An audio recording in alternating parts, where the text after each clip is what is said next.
দেন প্রশ্ন করেন, আবার বলেন। আগামী নির্বাচনে আপনি ভোট পচে গেলেও আপনি বসবেন না। বুঝেন না কিছু কি বলছি বলেন? ভোটটা পচে গেলেও আপনি বসবেন না। কি বলছি বলেন তো?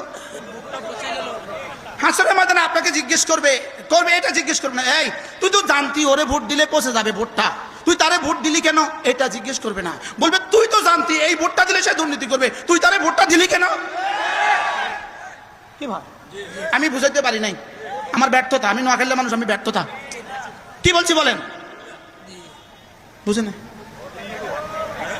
আপনি পচবেন না, ভোট পচবে। উত্তর দেন।